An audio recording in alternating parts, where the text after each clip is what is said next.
Welcome to the People's Guild, where everyone is a member and dues are free. Each week we explore the Splinterland universe with guests from all across the mythical land of Praetoria. Join us on our journey as we discuss the evolution of the game, the strategy, the lore, and the exciting path that lies ahead. To support the People's Guild, make sure you subscribe, rate, and review wherever you get your podcasts, and also check us out on PeakD, YouTube, and Twitter. Send your questions, suggestions, and epic battles in our comments through Twitter or email at thepeoplesguildspl@gmail.com. We'll feature the best in our episodes and maybe airdrop you some prizes. Thanks for tuning in and enjoy the show.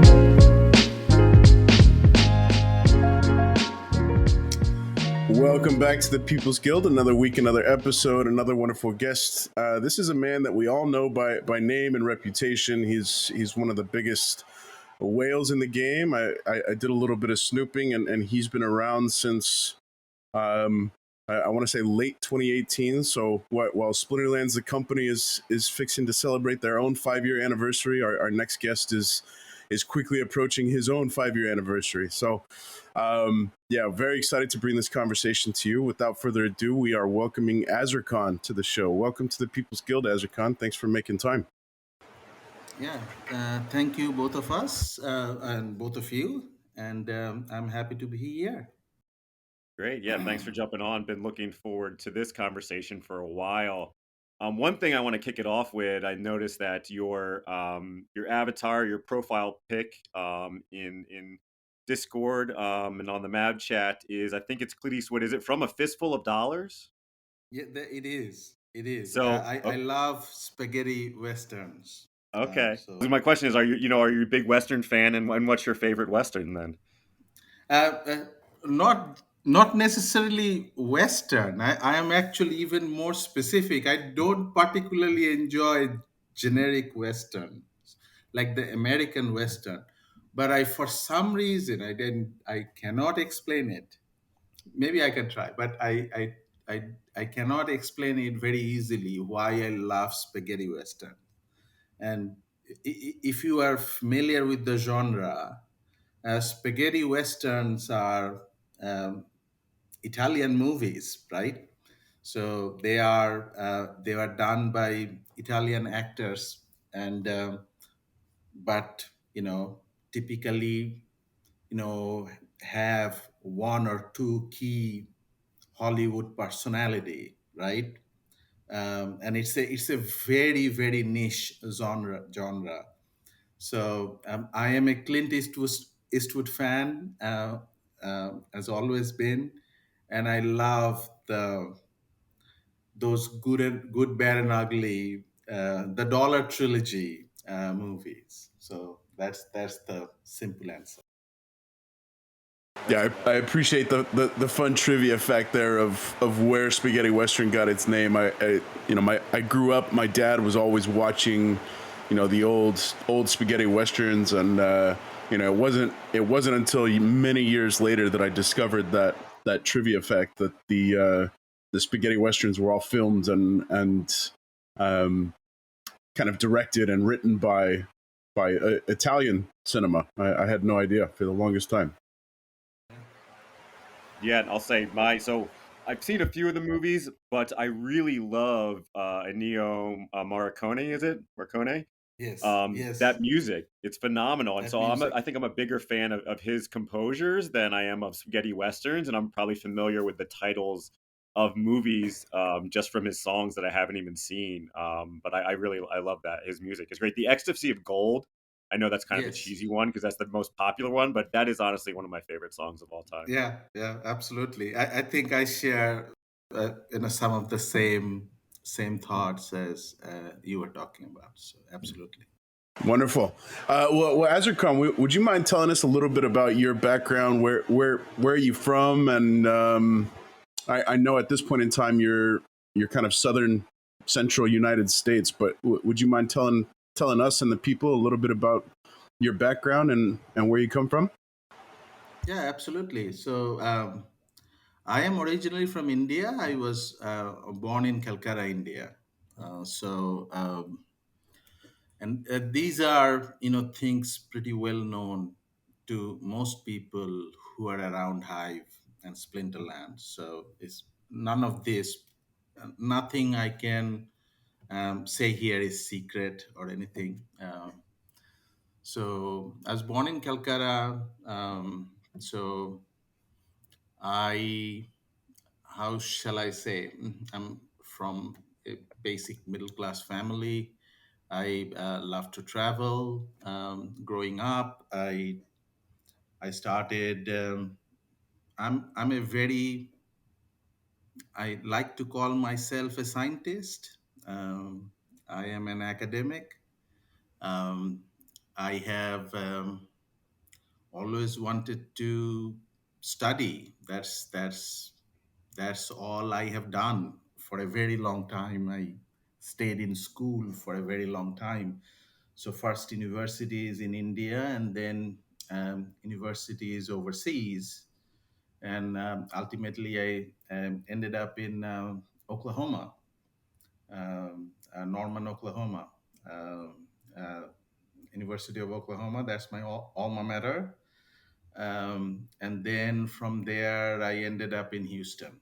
So Well, I'm a little surprised that you managed to speak about Norman, Oklahoma, and Oklahoma University without dropping the Boomer Sooner, man. yeah, My my I, my I, old I try to keep it down low because I have it's kind of an issue on a variety of different level because I have very close friends uh, goes to UT Austin and Texas A&M and OSU, and I am like intertwined with these big rivalries.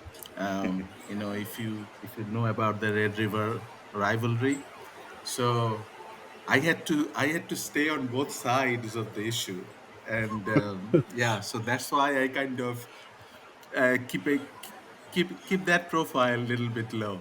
So well, my father was born and raised in a little town called Hobart, Oklahoma, and yes, that guy bleeds crimson and cream, man. His you yes. walk into the house and Boomer Sooner this and Boomer Sooner that. He's definitely planted his flag firmly on one side of the Red River rivalry, which is one of the great rivalries in all of sports. Um, so I hope that secretly you're a big Boomer Sooner fan. I'll certainly tell my dad after we get off the call that we had a fellow Sooner on the show today. Yeah, so I'll tell you a little story if you are not already aware of it. So I lived in Norman for 8 years, 2 degrees from there. So um, at the Sooner Stadium, um, there is a set of apartments that are inside the stadium, underneath the stands. So Sooner stadiums hold, I think, 60,000 people.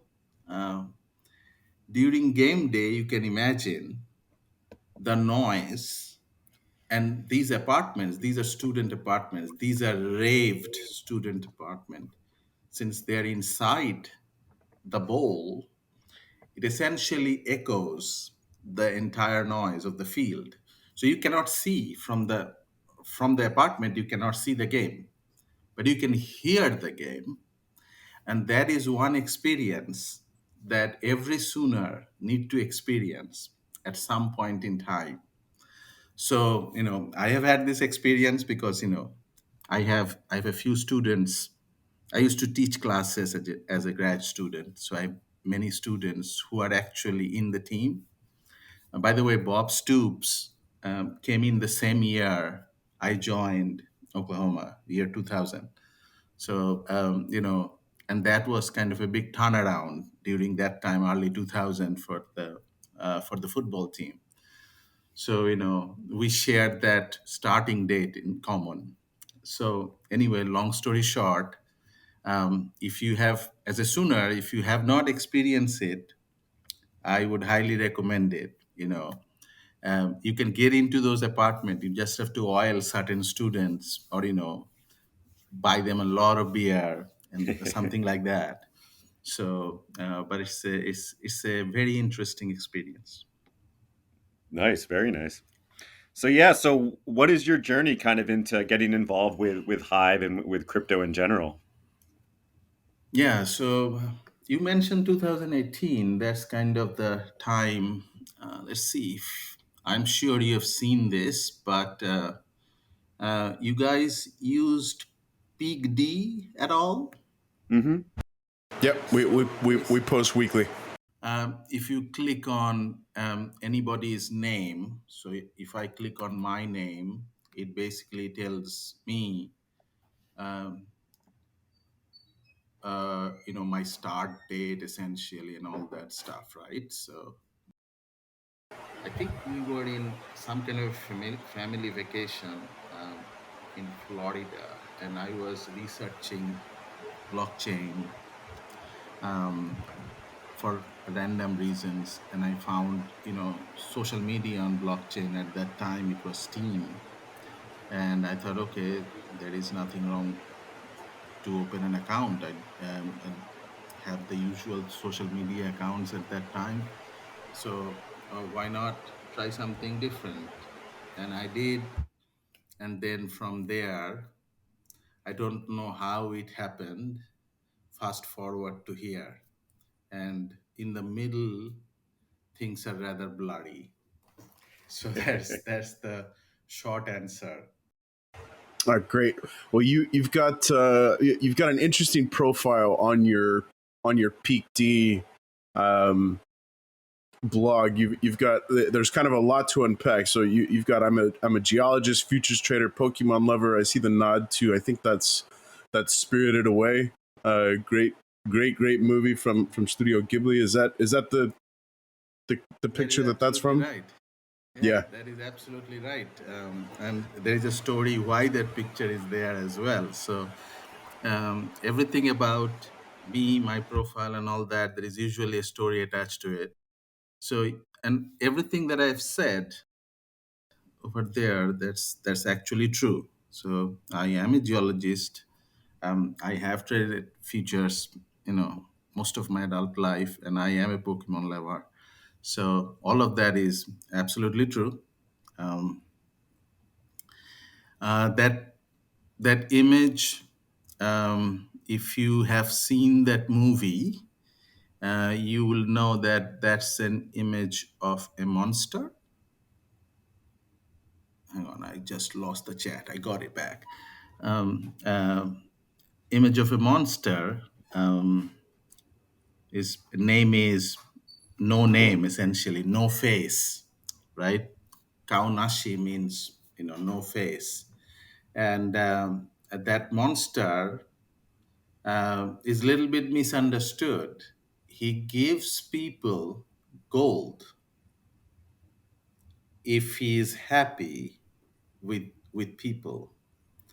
But if those same people, they're too greedy or they do not do the right thing according to his view, he essentially eat them alive. So that's the story about that avatar. That's the story about Kaonashi. Kaonashi is extremely popular as a character in Japan, and there are like whole anime series on Kaonashi. But in Spirited Away, that's the origin and the background. Well, would you mind telling us a little bit? I've noticed, kind of looking at your footprints across Hive, across Splinterlands, across Peak D.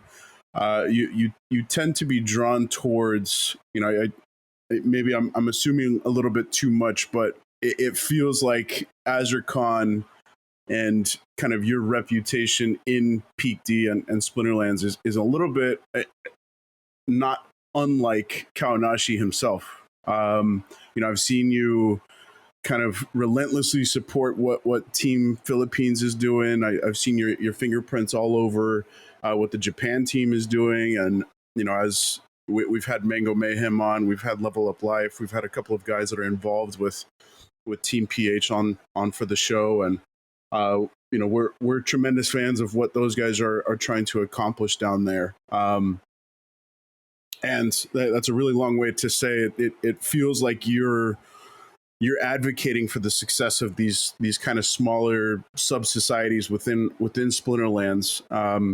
Would you mind kind of elaborating for us, Azircon, the reason for your affinity towards a community like Team Philippines? Um, it's not about Team Philippines, but I will start with the more general thing that you said. Uh, what I try to do on Hive and Splinterland, I try to do exactly like what Kaonashi does. So that profile picture is no accident. I am telling people that is what I'm going to do. I'm telling people I will reward you if you follow the rule, have the right thing in mind, and the right thing meaning just just be nice. Just be nice, love your fellow citizen, think about the greater good and have fun. That's what the game is all about. And it's not too much to ask. But since in our system, since this is a play to earn game, this is crypto, even Hive, you mentioned Peak D. Peak D is nothing but a front end. So let me correct you on that. There are many front ends on Hive, and Peak D is just the most popular one, right? And I use Peak D, so we oftentimes use the Hive blockchain and PigD synonymously, but we probably shouldn't because Hive is a blockchain and it has its own front end called Hive.blog, which is not that popular, doesn't have as many features as PigD. And then, of course, Splinterland is built on top of the Hive. But the problem that arises is there is money involved in all of this, right? And whenever there is money involved, there are different incentives that clashes. And as the different incentive clashes, a lot of people's darker side come out. It's only normal because Hive is just like real life. So it is common to have people's darker side come out. And if it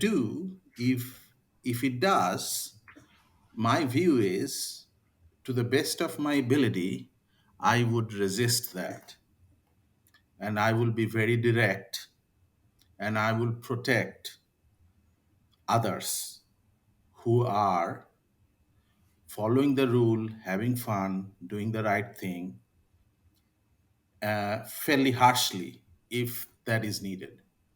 So that's my point of view.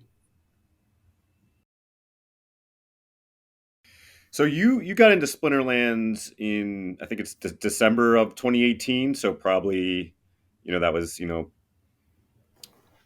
few months after the game was really getting going.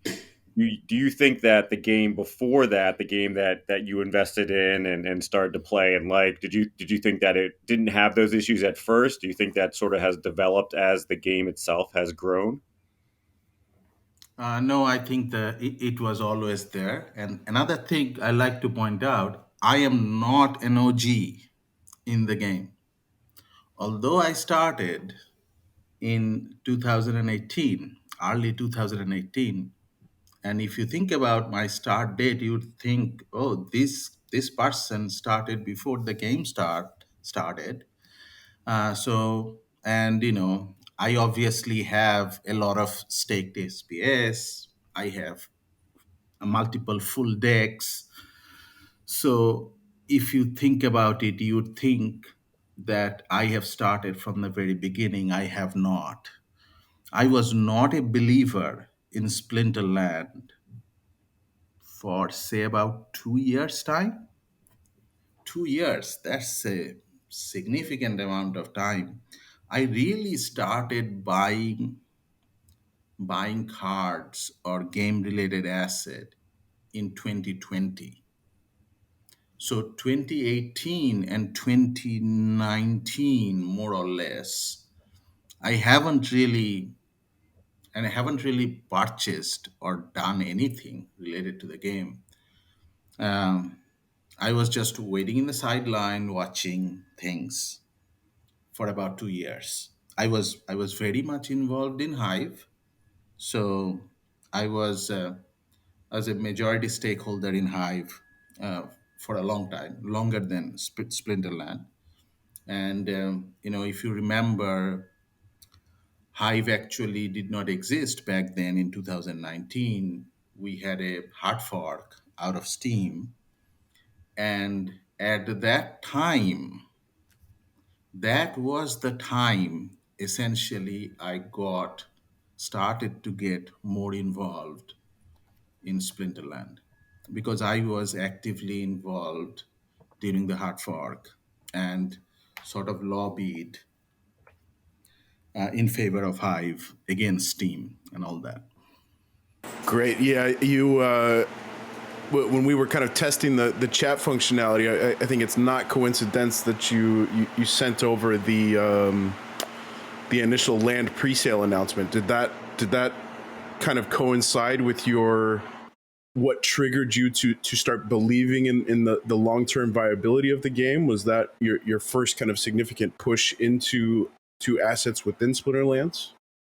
It's slightly before that, but that is a significant event, and I did not send that link there for that particular reason. I sent that link there. If you click on that link, you'll see what were the pre-sale prices for Land War, right? So I wanted you to take a look at that. That's the first thing. And the second thing is the date. Second thing is the date of the pre-sale, right? You are seeing the date, obviously, right? So that's let me go back and let me do a couple of things. There is a stage two detail post. Is it a stage two detail post? In that post, there was the first description of a timeline that was published. The first description of timeline. I'm trying to find it. I saved it for you guys to look at, but looks like I lost it. I'll try to get it to you. But the important thing is that is the first time there was discussions about, okay, we're going to do this from the team. And first, a first description says it is basically considered this as a VC. There is, we are trying to do this, but we may or may not be successful. So take that as it is. And, basically there is a segment on risk. So it was clearly laid out on that segment. But on a subsequent post, there was a description of the timeline, and it said the Q4 of next year is when these things will happen.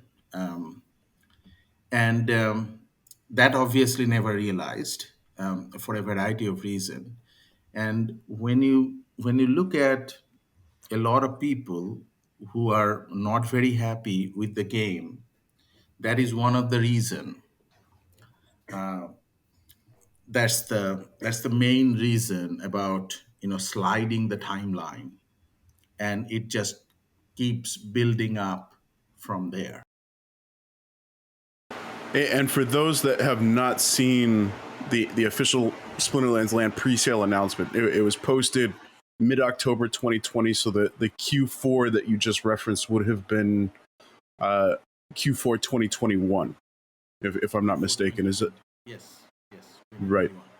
Yeah, and obviously that came and went without a whisper of land, and obviously here we are in May of 2023, and land, at least the first aspects of land have just gone live a couple of months ago, and we're expecting to land 1.5 within the next 5 or 6 weeks.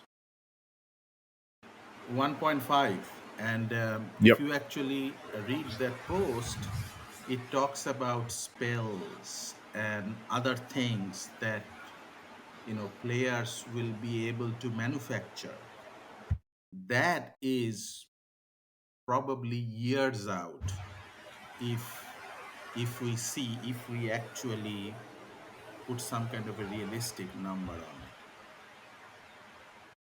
So Azircon, you mentioned that it was not the land's pre-sale that kind of flipped the switch for you to believe in the long-term viability of the game. Would you mind telling us what was it that kind of triggered you to believe in Splinterlands and believe in what Aggie and Matt and Co have kind of put together? What was it in kind of I guess 2020 that allowed for you to buy in with that sort of conviction long term? Yeah, so it's actually very interesting. It has to do with a person called J6969. Have you heard of this name? No. No. Okay, see, I'm giving you a Splinterland history lesson. So if you check at this chat, I forwarded a link, again, safe link, big D link. Uh, this person is J6969. He's a Thai citizen. He's the only known individual to sue Splinterland in a international court and in an US court. This does ring a bell, and just for context, Ezracon, this is a lawsuit that was wrapped up within the last handful of months. Is that correct? That is correct, and Okay. Splinterland won the lawsuit. But I really enjoyed reading this post. This post it has a beautiful title, "The Incoherent Raving of a Madman." I really enjoyed the title. I have referred to this post so many times that I have lost count, and I still am surprised that many Splinterland individuals haven't read that post. I request you to read this post in great detail and absorb. Um, J6969, he's not a native English speaker. I am not a native English speaker, but his English was rudimentary. But this post was written from heart. So you'd be able to understand where he's coming from. This post is actually indirectly related to land, and very ironic that today, after what, 3 years, we are kind of still in a very similar boat. J6969 used to run the largest bot army in Splinterland.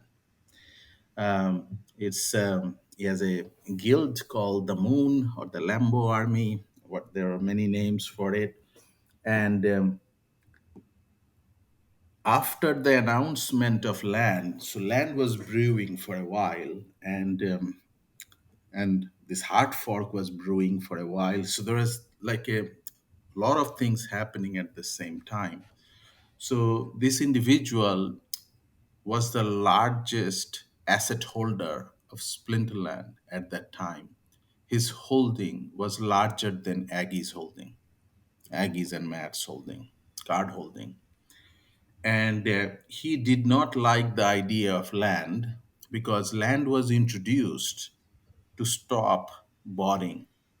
That was the original purpose of land, because you would create these different unique spells and objects that will require human interaction, and bots won't be able to do that. So that was an organic way to deter boarding. That was the original purpose of land, and he was against it. because he was the largest owner of a bot farm at that time. So he decided to sell his entire asset. And at that time, game was much smaller. And that essentially crashed the card market. Many of the people, many of the current large card holders, majority of their cards are actually J6969's cards that were bought at a fire sale prices, including mine.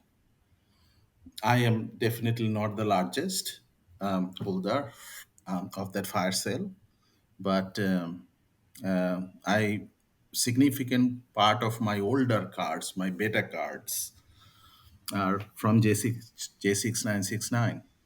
So that was essentially my real entry into the game. That post and aftermath. Interesting. So, did you just see it as a good opportunity? I'm kind of trying to connect the post seems very critical of the game and the directions it's heading. I was only able to, kind of skim it. Yeah. I didn't want to dive into it while we were talking, but was it just the opportunity you thought was good, or was there something in the post? What kind of connects the two with you wanting to kind of dive in at that point? No, I was just simply trying to build a wall. That's all I was trying to do because, and not just me, there are many people who try to do the same thing just to provide a backstop against the selling pressure. Because if we have not done that at that time, it could have bankrupted the game. And Splinterland, always the largest thing that was going on in Hive. I wanted to protect Hive at any cost. And the biggest thing on Hive has always been Splinterland. So I had to do that. And so Kaonashi was born. I love Yes. I love the connection, man. That's such a brilliant story. I think we've all, if you've been around for the last 8-9 months and you've so much as snooped around MavChat J6969, his reputation is known. I was not aware of the username, but yeah, you've definitely connected the dots as you've kind of shared your story. Uh, can you give us a little bit of timeline there, Azircon? So the incoherent ravings of a madman. This post was made end of February 2020.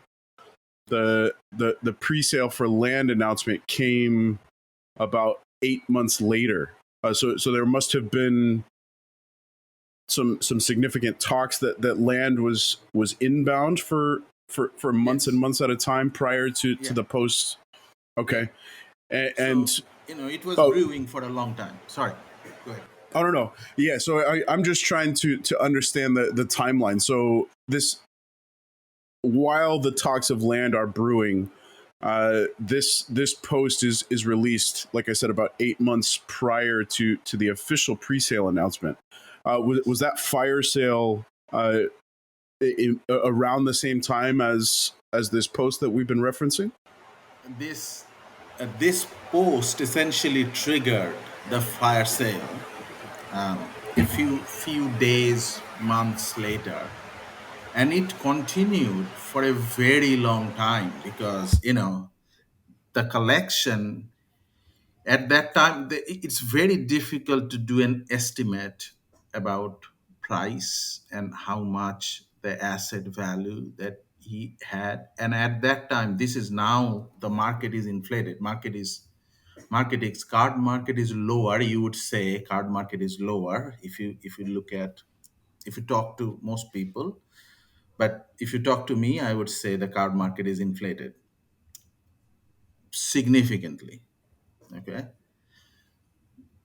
His asset value, J6969's asset value, was, to our best estimate, upward of $1.5 million in an uninflated card market. And by the way, I don't know if you know how to do this.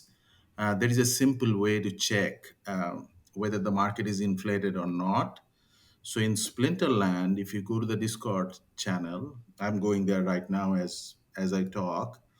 There is a place called SM Voters Heart, and you can click on you can you can do a command dollar market cap. I cannot, for some reason, I cannot post images in the chat. So what I'll do, I'll just paste it on Discord, where both of us are. I just find it so much easier. So if you check that, that's the market cap of Splinterland, current market cap, which is, give or take about 100 million, right? So Mhm. if you see where we started to break up, it's mostly around 2021 03 to '07, depending on how you look at it. And you saw the J6969 post. You can put that on the timeline, right? If you look at the chart, just put that post on that timeline and you get the reference. Mhm. So all his asset sale happened prior to the rise, prior to the big bump. Yeah, that image is really telling. So for those of you that have not seen the Splinterlands card market cap, the post kind of coincides with a market cap that I'm rough estimate maybe a handful of million at the most. And Azircon, it's fascinating that you say 1.5 million is kind of the rough estimate for his asset, his collection value. That's obviously a very massive chunk of that rough 5-6 million that it looks like it could be at the time of his post. Yeah, so it's amazing to think that this one singular event and this one particular asset holder could have single-handedly disrupted all of Splinterlands and potentially broken the Hive blockchain. Not Hive blockchain, but it would have been a significant impact to Hive blockchain as well, because Splinterland is the largest dApp on the blockchain. Yeah, thank you for clarifying. And I'm curious. So Hepthorn is. Forgive me for doxing you a little bit here, Hep, but he works in the legal industry. So I'm sure I speak for both of us in asking you to enlighten us a little bit around what was the grounds for the legal proceedings. What was J6969's basis for bringing the lawsuit to the Splinterlands team? I can send you the legal documents. All the proceedings are public, as you know. As per United States law, the proceedings are public. Just have to find it where the document is, but it is widely shared. And I don't remember the details, and it is a voluminous document, as you can. If you are a lawyer, you understand, how big some of these documents could be. So but it's public record. It's part of the public record. You can look it up. I think you can even Google Splinterland versus, or just Google Splinterland lawsuit. I think it'll show up. I think I've done that in the past. Well, shout out to Bulldog. That's the first hit is Splinterland's facing $1.4 million lawsuit. I think that's actually the Floyd Mayweather. Yeah, it's the Floyd Mayweather one. Perhaps it's Cardi versus Steem Monsters. Plaintiff Jared Cardi. It sounds like that could be it. No, that's No. 2002 to October. Should be older. I will get you the document. It's part of the public record, so you can get the actual filing. I'll have to take a look at that. Maybe I can do a correspondent special report to analyze all the legal arguments in the document for it. That would be fun. Yeah. That'll be fine. Um, I'm curious to know, Azercon, how do you feel about the sort of failure to deliver land at this point, and sort of the idea that it could, even though we're starting to get land, it still could be a long while before we see the element of being able to mint your own items and spell cards. See, I don't like to say that it's a failure.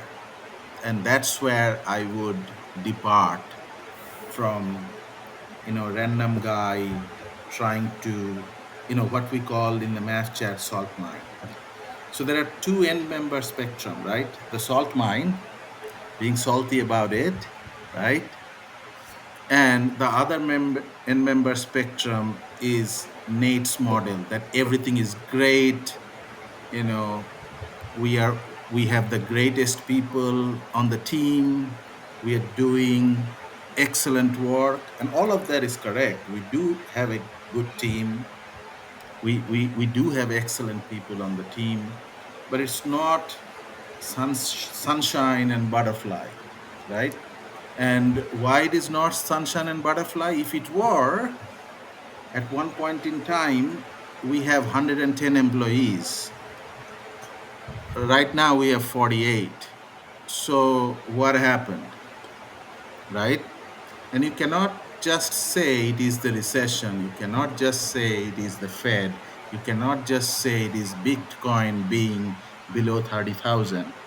All of that is true, but clearly you are working with 48 people, and 6 months prior, you had 100 or 110 people. You hired Discord moderator for a monthly salary. Who does that? Who does that? Which game does that in real world?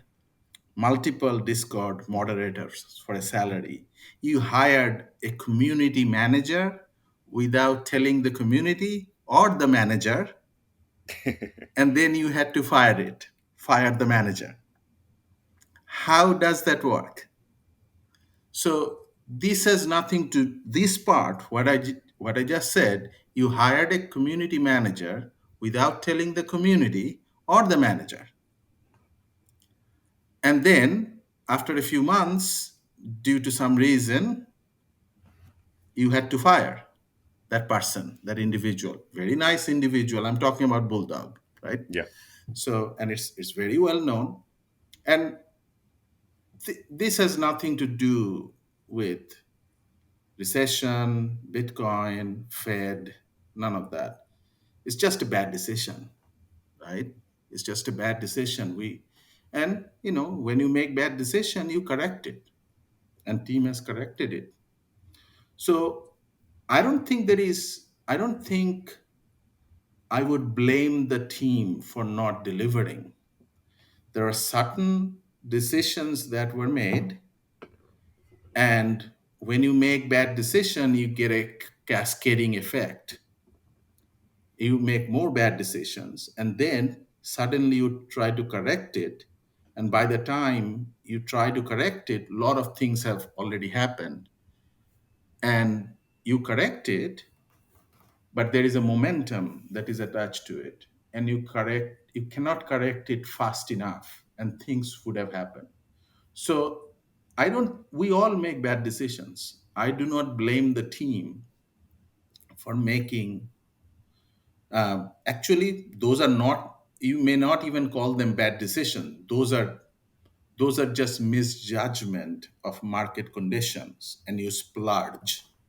And when you splurge, certain things happen, and then you try to unsplurge, and then there's certain other things happen. I think the team is doing the right thing. I think from this point onwards, the timeline will be delivered. Whether it is going to be dot on time, I do not know. There could always be some delay, but I don't particularly blame the team that for not delivering. I think things will be delivered in due time. Yeah, thinking back, Azircon 6 months ago, immediately on the heels of Splinterfest, which, I think by most folks' measurements was a success for a small blockchain based game, and we had folks from all across the world, fly into Vegas for this video game conference, and um, immediately on the heels of that, what was the announcement of these layoffs that you're alluding to? And I think, I speak for most folks remembering kind of my immediate reaction to the announcement. It was, one of kind of shock and a little bit of concern, and wondering if what is the future of the company going to look like. And I think, personally, I have found great solace and relief in the team's kind of cadence of code delivery since then. It almost happened overnight. I think there was a little bit of a quiet period after. Maybe I'm misremembering my timelines, but Splinterfest was early October, and then layoffs were, I want to say, late October, early November.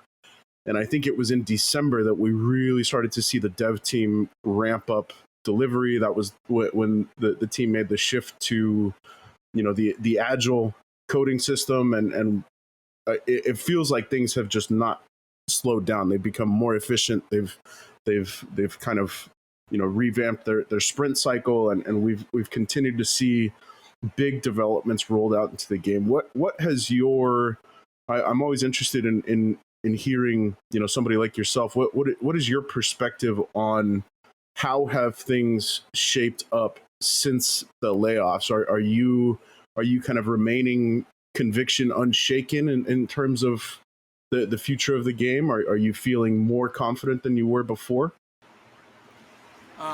I think I agree with you, and I definitely agree on that timeline. So actually, I do think, after that, things have gotten better in terms of at least the development cycle.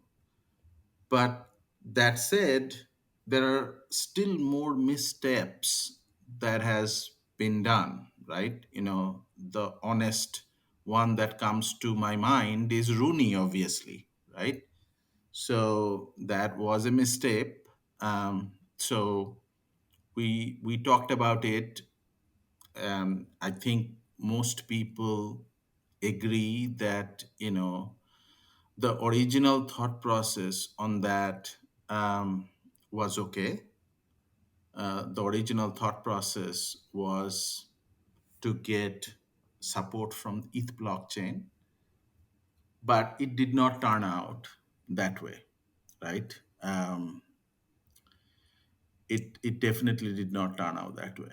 So and we make mistakes, we learn from it, we move on. I Right now, what has been happening to the game, I am pretty happy with it. So I'm right there with you, that things are working out. But back in the day, one of the things that you can always think of, that just because there is a bull market and you double your staff, that doesn't mean you will double your productivity. And there are books written on that. Again, I like to write, so I am sharing something I have written on the chat. It's a famous book that we read in many places, in many classes. It's taught in business school, the Mythical Man Month. So if you are anywhere related to software or engineering, this is an old book from the 70s. Um, but Mythical Man Month is essentially, I start with a Dilbert a cartoon, and that kind of summarize the concept. And on the first panel, it says, "I hired all of you because the project will take 300 man days to complete.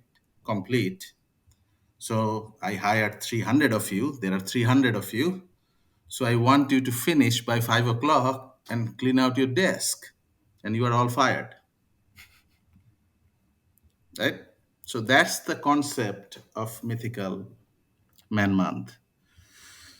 Just because you have you doubled your staff doesn't mean you double your productivity. You actually decrease your productivity.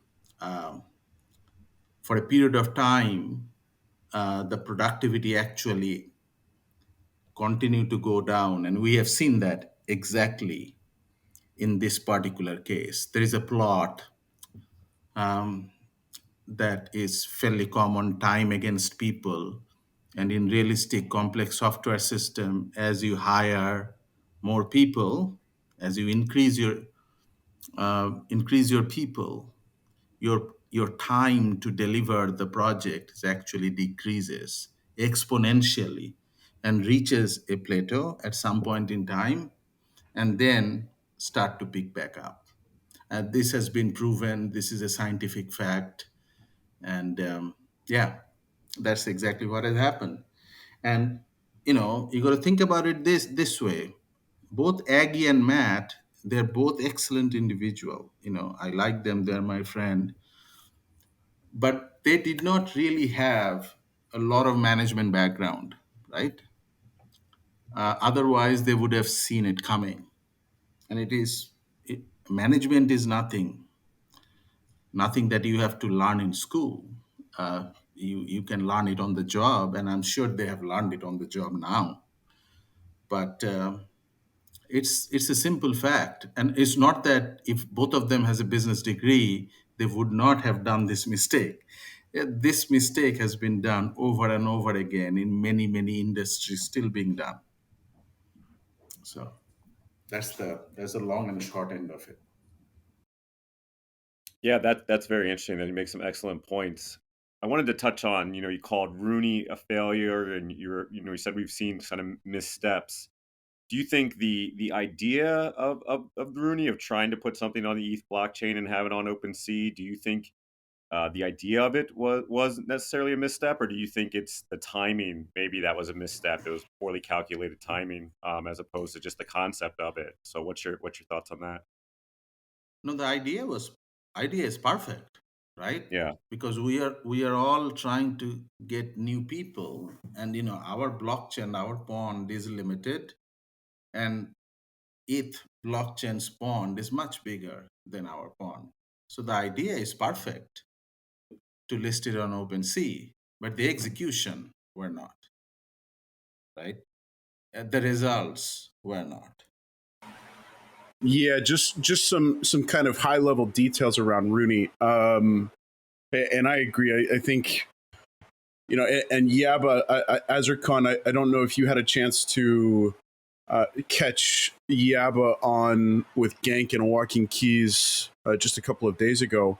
But somebody was asking specifically about Rooney, and Yaba mentioned that it was a byproduct of his attendance at NFT NYC, which, if I remember correctly, took place not too many months prior to the announcement of.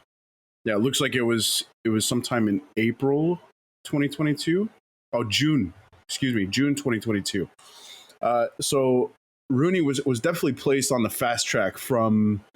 This is a thought that was born of Matt's visiting NFT NYC, and then we saw the initial announcement of Rooney come just a few months later in September, and then Rooney went live. At least the sales went live at some point in October. So it felt like it was rushed, and like we mentioned, the layoffs were not too much after that. But yeah, looking at Rooney now, we've got less than 1,400 owners, 38% unique owners. So to your point, it certainly feels like Rooney was, in theory, the concept was brilliant. Execution left a good bit to be desired. Do you expect something along the lines of Rooney to reach out to other blockchains to be a concept that the team revisits? And if so, what would you suggest would be kind of a more practical approach in terms of attracting folks from other blockchains to come on board? Right, and it's a great question, and you see, NFT space, especially OpenSea and ETH, it's like a bizarre world. Most of the NFT do not have any value, right? So Azircon, let me interrupt you real quickly. Are you a Bored Ape Yacht Club holder? No, I am not. so it's a bizarre world, right? And here we have an NFT, not just Runi itself. We have all our cards are NFT. They are not in ETH blockchain. They are in our blockchain, and they actually does have an utility, right? You can play a game with it, right? You have an utility. With I'm not even talking about money, not talking about value. It does have an utility. It is not just a JPEG with a wallet address like bizarre code around it. You know, we have all seen pictures of poop as NFT, and they were actually sold for whatever reason, right? But the point is not that. The point is there are certain things that sells in certain places while the other things do not, and nobody exactly know why. Is it marketing? Is it something else? Nobody exactly know why. But just because, I'll give you a very simple analogy. Let's say you brush your teeth with Crest toothpaste, and I brush my teeth with Colgate toothpaste. They both does the same thing. You just prefer Crest, I just prefer Colgate. If I give you Colgate, yeah, maybe if you're in a bind, you are going to use it. But if you go to the grocery store, you'll always buy Crest because you like Crest, and I will buy Colgate, right? So it's a little bit like that. So people in ETH blockchain prefer ETH things, and they like to call it, these are A plus, or they are top of the line, they're blue chip NFT. What does blue chip NFT means? It still doesn't do anything. It just has a higher price compared to, let's say, something that is not blue chip NFT, right? So how do you become blue chip NFT? Nobody exactly know. It's a lot of different things. You cannot say overnight, like we cannot say overnight that we are going to become blue chip NFT just by listing something on OpenSea. That is not going to work. I mean, we can wish, but it is not going to work. So it boils down to price, and ultimately it settles on price. And when we talk about price, I am not talking about price of Rooney. I am talking about price of the chain that Splinterland is associated with, and its master token, and whichever one we want to call it, SPS. Let's talk about SPS. If SPS is $1, right? Instead of 2 cents, if SPS is $1, I think that would have been a completely different case in OpenSea listing of Rooney at the time, right? So it is not just the timing of the market, not just because whether it's a bull market or bear market, it's the actual price of the native token that is associated with the project or the market cap. If our market cap at the time is 10 times what it is right now, or at that time, you know, what's our market cap, for example, right now? I'm just going to look at it again. It's about 100 million. At the peak, we were at 275 million. At the time of Rooney listing, we were like, I don't know, 150, 125, something like that. If we were 300 million, or if we are, I don't know, a billion, I think the results would have been very different. Interesting.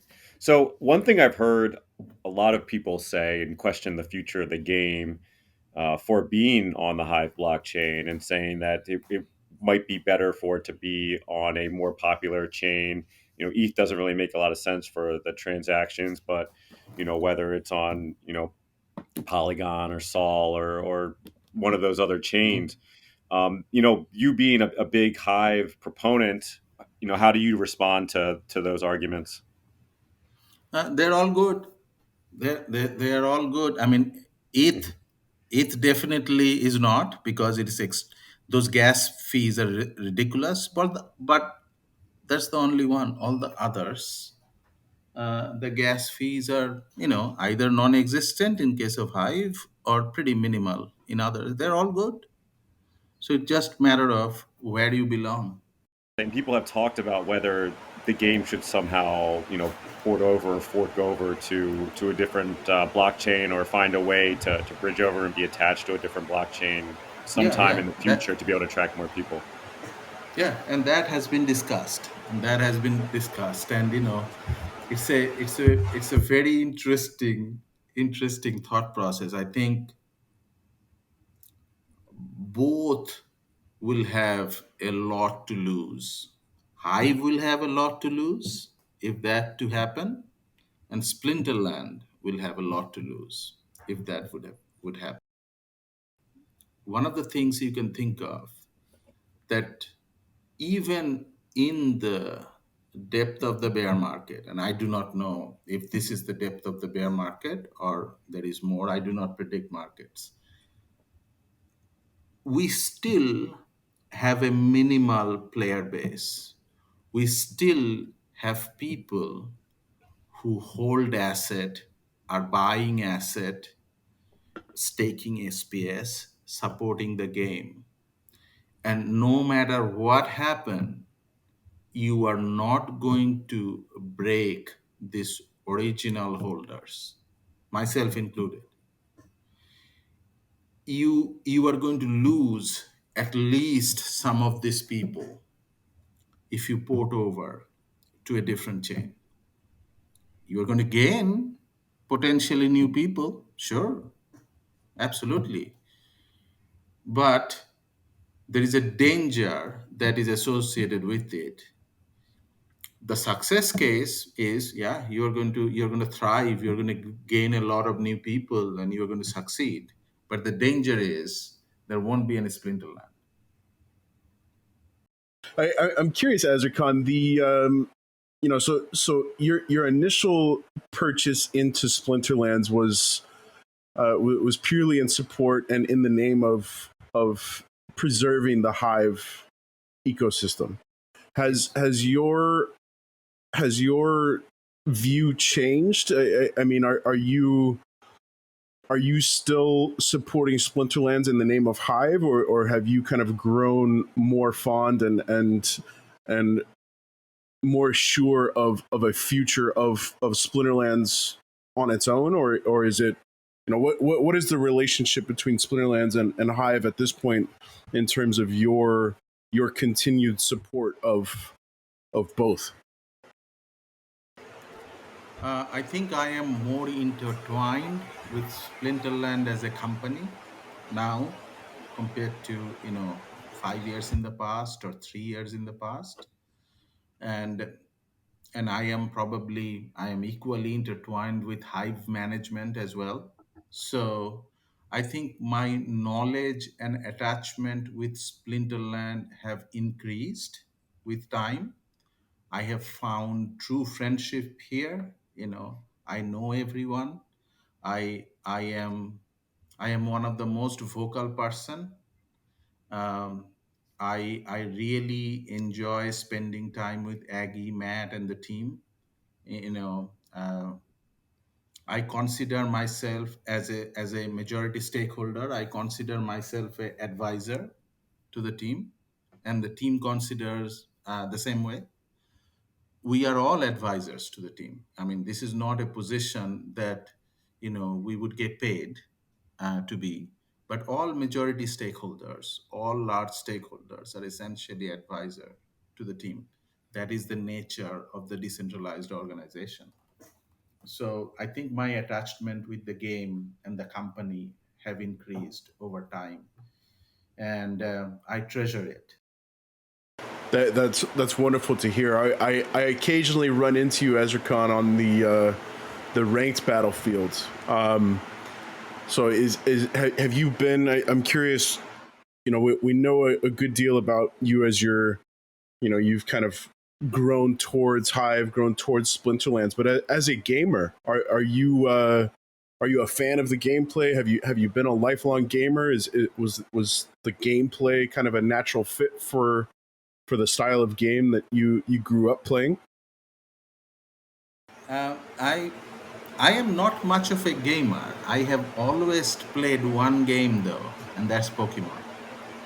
And that's the reason of my third thing on my profile. I have played Pokemon for 20 years plus now. Uh, I Cards, I would NES, or like Game Boy, all the above. Which kind all of the version? above. Okay, Basically all the above. All the nice. above, all the way to Pokemon Go. Um, so uh, but now I play much less. I play much less Pokemon because I just don't find enough time. Honestly, that's the only reason. And I am more involved with Splinterland, so I can only play one game at a time. And I wish someday Splinterland will have enough depth of Pokemon in a fun way. Um, Regarding Splinterland, I still play. I play much less compared to what I used to, and there are various reasons, and I can get into in more depth depending on if you guys are interested on gameplay. But I still play. I have played, for example, I have played today, uh, but I play much less compared to what I used to. Let's put it that way. I'm curious. So the Pokemon reference, I'm glad that came back up. So number one, I never got into Pokemon Go, but we talked off air, Azircon, and I confirmed you had asked if I was based in Taiwan. I confirmed that yes, I am in Taiwan, and there is. I don't know if you frequent Reddit or I'm sure it's made its way around in Pokemon Go, kind of the greater community. But there's a famous Pokemon Go goer here in Taiwan. He's a grandpa, and he's got a bicycle with Yes. if you imagine like 15 TV antennas sprawled out on the front handlebar of his bicycle. Each antenna at the end is attached to a smartphone that's running Pokemon Go, and this guy's just you know envision 20 cell phones in front of this guy while he's riding his bike. I think more so than his Pokemon Go prowess, it's his ability to navigate that bloody bicycle that impresses me the most. Hep, I know you were just nodding that you've seen this guy, Azircon. Has this guy made it across your radar? Yeah, if you look at your chat, because I cannot post image on this chat, but I'm sure this is the person you're talking about. That's the guy. That's the guy. Yes. Yeah. Very cool. So a second note about Pokemon Go. Aggie, I want to say it was, I don't know, within the last couple of weeks, certainly, he made a reference in Mav Chat that the team was in some capacity considering and or or kind of laying the groundwork for a Pokemon Go type game. And my assumption is that that alludes to a geolocation based video game, side game to what we've got on Splinterlands. Is that, have you been whispering in folks' ears, Azircon? Is that a product of your own doing? No. I have nothing to do with that, and I honestly, frankly speaking, I do not know too much about it. So, um, I have probably heard the same material that you have heard, and over my time, I have heard many things, and these are all just ideas. Only a small percentage of it, you know, actually succeeds. So I wouldn't pay too much attention to it. If it happens, it happens. Right now we are creative team limited as per Aggie. We are probably not developer limited, but we are definitely creative team limited. How do you feel about so we've kind of put a lot of gameplay specific development on the back burner for with the exception of new rule sets and new cards. We're getting the quarterly promo cards. I'm assuming that we'll get something for the 5-year anniversary here in the next couple of weeks. I'm expecting, along with I'm sure most folks in the community, expecting an announcement in town hall in the next few days. So for the most part, outside of those few kind of minor exceptions and easily implemented exceptions, gameplay has taken a backseat to economic development and bolstering the economy for in preparation for these syncs for things like SPS and DEC. What are your thoughts on kind of the progression of development? Are we approaching shoring up the game in the right fashion? Is there something else that you feel like we're missing the mark on? Is there something that you feel like should be first of mind for when we do start to tackle gameplay related stuff? I think typically, this is a great question, by the way, without any good answer, right? So you are familiar with the concept of MVP, right? Minimum viable product. So, and we have always tried to do that because there is always been a limited number of resource. We do not have significant VC backing. It's not that we have millions of dollars of VC. So we have always kind of tried to do MVP. And when you do that, it is very difficult to create this balance between the gameplay and new player development versus the economy, right? So it is a play to earn game. So there is an economic. That's why it is different from the web 2 games. This is a web 3 game, right? So there will always be the money part, there will always be the economy part, but it's a chicken and egg problem. If all you talk about is economy, then it becomes a DeFi platform. If it becomes a DeFi platform, there is no game, so we lose the game. On the other side of the spectrum is, okay, if you just keep on try and put a lot of focus on game development, you will have this constant chatter in the background from investors. And this is a bizarre place. Here everyone called themselves investor. It's a great thing and it's a terrible thing. What I mean, you can have $100,000 in this game and you are an investor, and you can have $100 in this game and you are also an investor. And in Discord, when you type, you both type the same way. When you talk, both of you have the same voice. Believe me, yes. When you vote a DAO proposal, yes, there is a difference. But you can be equally loud and increase the level of noise. And that's not productive. That's not the way it works. So there would always be noises from investors, whether they're investors or not, that's a different question. But there will be noise if you try to focus on gameplay. So which one would you do? Right? And that's $1 million question.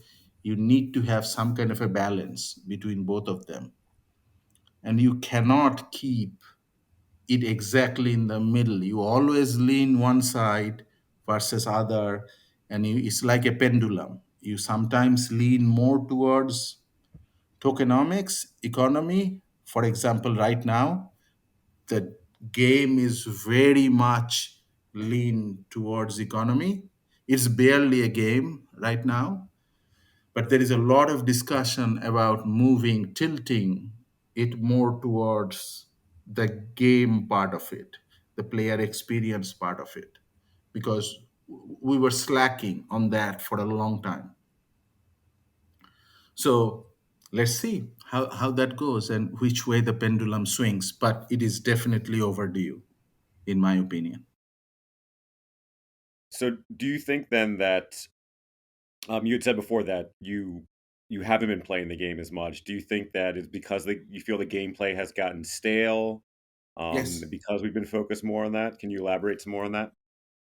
Yes, absolutely. So the basic aspects of the game, the ranked play, the bread and butter of the game, has not been really changed in the last 4 years, all practical purposes, right? You still put a summoner, you still put a selection of cards based on their mana, and then you do an auto battle. This has been done from the very beginning since we have a game. Yes, rules have changed. Yes, we have many more cards to choose from. Of course, they're all cards, they're all ranked play. We have now two different modes, a modern versus wild. Great. It is still the same, right? There is no major change in gameplay in the last 4 years. There are different modes. Yes, there are brawls, there are tournaments, right? But there is no significant change in the gameplay. It is not like, oh, now I can have two summoners instead of one.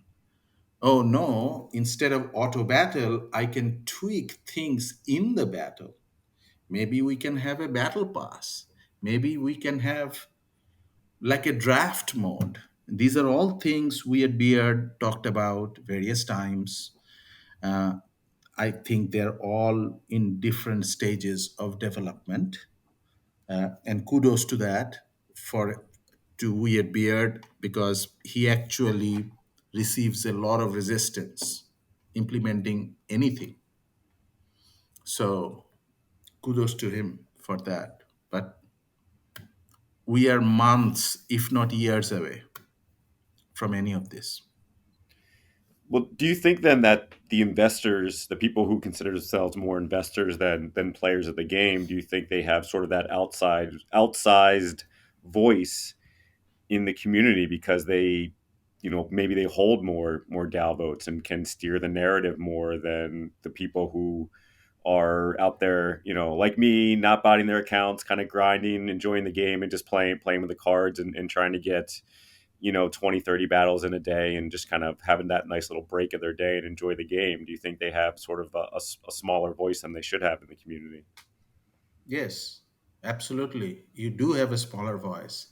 And that's why I am your voice. I love it. Azircon, you just mentioned to kind of the main players guy on the team being Weirdbeard. He is always kind of shouting from the rooftops in terms of gameplay. We need to update our gameplay. We need to make this game fun and engaging and create storylines and develop relationships and bring the community further together or closer together. through gameplay, through tournaments, through brawls, all of these sorts of things. And he's brought a ton of ideas to the table. And a few months ago, it sounded like the Battle Pass was gaining some real traction, and that's something. Me as I love video games. I've been playing Splinterlands primarily as the only video game that I've played for the most part since joining about I guess close to a year and a half ago at this point. But shout out to Breath of the Wild 2, Tears of the Kingdom. That's definitely put a significant damper on my Splinterlands time for the last week. But outside of that, I've really enjoyed the gameplay, and I was looking forward to the Battle Pass coming sooner than later. And it feels like it's fallen off a little bit, but I believe we should see some iteration of the Battle Pass come into the mix before year's end. Is there something there that you feel like is really going to draw the folks in, like yourself, Azircon, that have kind of grown to find the gameplay a little bit stale? Again, it's a difficult process, and the reason it is difficult, right now, I think the number one sticking point is revenue. The company needs revenue, right? The only way to get revenue for the company so far has been to sell packs, right? Right now, the pack sale, the rebellion set, is many months away. It's probably not this year. At least that's the direction the community is pushing. It is not going to be this year. So I do not really see any source of revenue for the company. And this is month of May, right? Well, Azircon, to make light of the very serious sentiment that you just shared, I think you're overlooking the massive sale that is Ziriel. We've moved 4,500 BCX in 3 weeks at this point. Let's not talk about it. Let's not talk about it. But in all seriousness, yes, revenue I think is a very real concern, and we've heard again kind of whispers around this movie studio relationship collaboration, potential mini set coming this summer, but I feel like Battle Pass has to be a really easy win to get monthly recurring revenue from customers, right? Like I would subscribe 100% to I would cancel Netflix in the name of Battle Pass if I had to. Hopefully that's not what we're going to call it. Yeah, we'll call it something fun. No, so obviously, right? We see, land does not generate any revenue for the company. It creates a better situation for the market for cards. It locks up cards. So in theory, it should elevate the price of the card, and all the things that are associated with it. The mythical flywheel, which is something I'm not a believer of, by the way. The mythical flywheel, we can talk about it later on, but none of this generates any direct revenue for the Splinterland company. Right now, I think we all need to put not the DAO hat. If you go to the math chat, everyone is an expert, right? Everyone is a big shot, everyone is an expert, and they all have their DAO hat on. Oh, we need to do this for the DAO, we need to do that for the DAO. Great, I love you guys. There is zero concern to me right now. DAO is well funded and will be well funded for the next foreseeable future. We can solve that problem easily. I am concerned about the revenue for the company. And no land, no nothing. generates revenue for the company. Yeah, I mean, so has land kind of become this white elephant promise that the company had gave us so long ago that it feels like so much of their resources are now sucked up into delivering this, and it's almost become this thing that's probably seen by a lot of people as make or break for the game, even because it's just been promised for so long, and if people don't love it and it's not delivered on, is it just going to cause another mass of people to leave the game and feel like the team just wasn't able to deliver? So here's the problem, right? Team have to deliver land for the same reason you already just said. There is not a choice. They have to deliver it. The trouble is, it's like a squeezed lemon, right? You squeeze on it, and you try to squeeze some more, which is what we are doing to the team, and it'll taste bitter. And I promise you, it'll taste bitter. And the reason why, currently, the economy of land, the way land is designed, how much DC you need to stake, how much card you need to stake for land. I say there is probably 25 to 30 people in the game who, large stakeholders, who can potentially use land to the best of the potential, or let's say even 50% of the potential. Okay. Rest of them, including me, I do not have enough resources to manage my own land. I own, I mean, you can look it up. This is all the information is public, by the way. I have a full region, and I have 100 plots in a track, and I have another 15 loose tracks, so loose plots. Hmm. So I have 1115 total plots, right?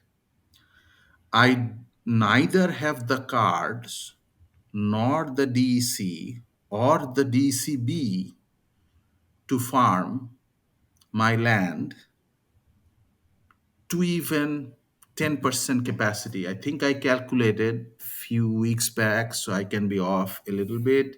I think I can only farm about 5 to 7% of my land, and rest will remain unused as of now.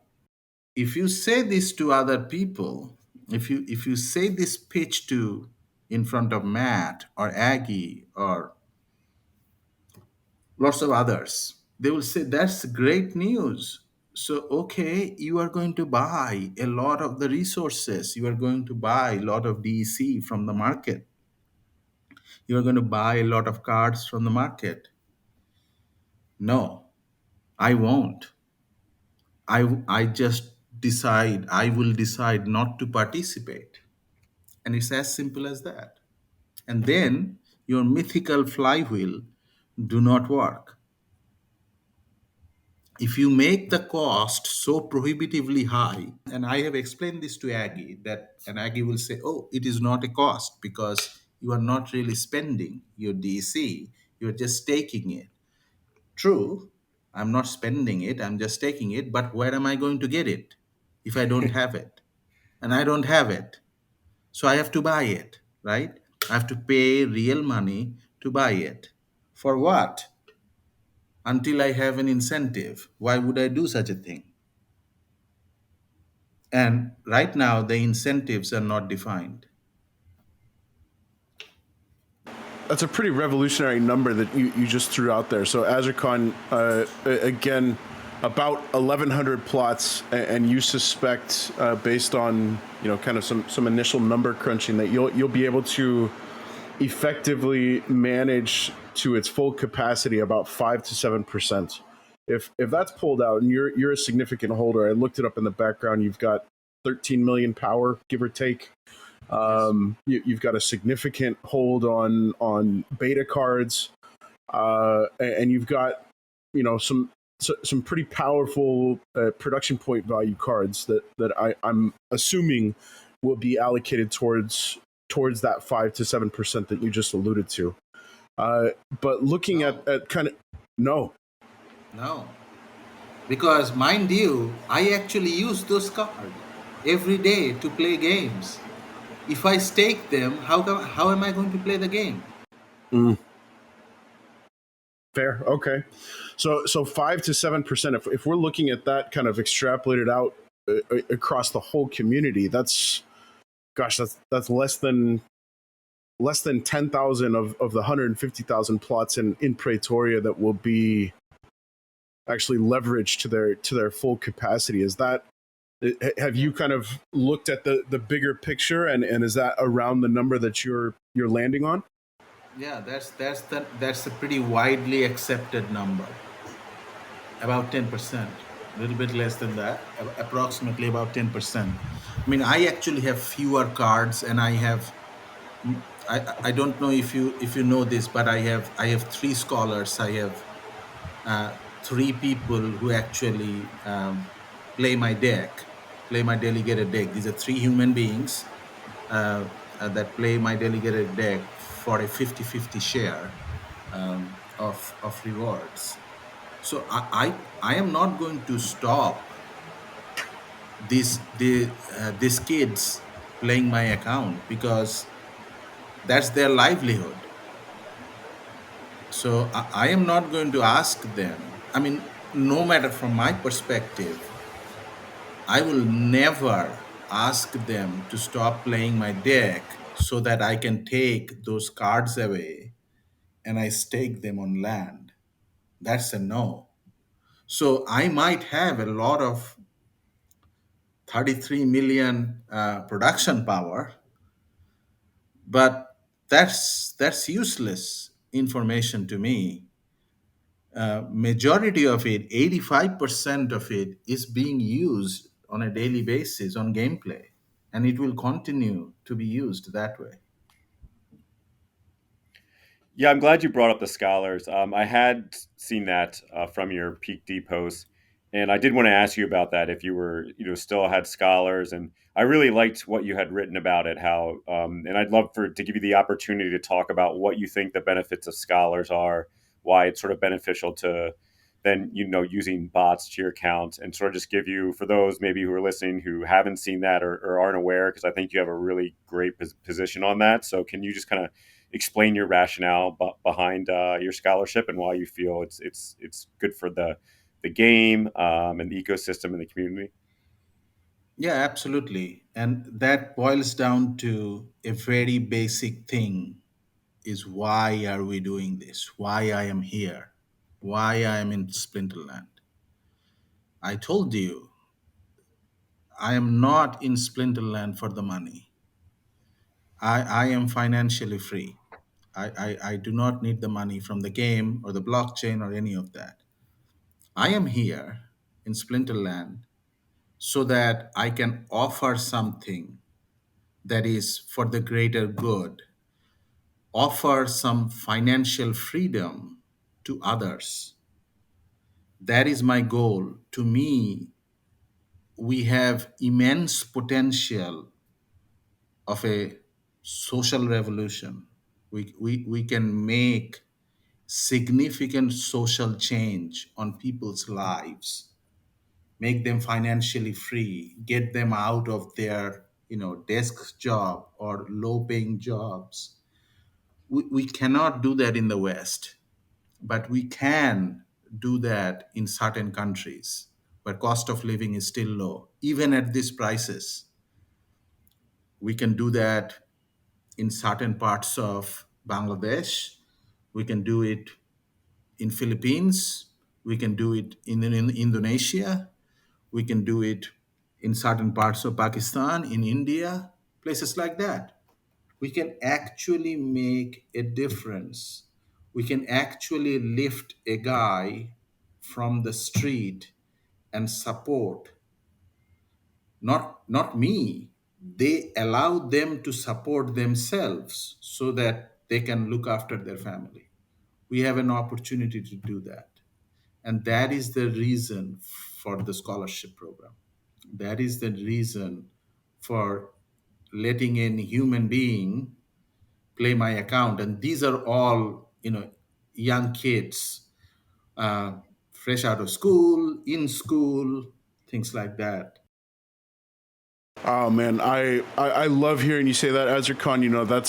That's the exact sentiment that has in my mind made me so attracted to what Team Philippines is doing. I referenced the episodes earlier, but what Level Up Life and Mango Mayhem are trying to achieve down there in Calbayag and the greater Philippine region it's profound, and it is life changing, and it really kind of sheds light on the power of something like this Web3 video game. So I'm curious if you wouldn't mind.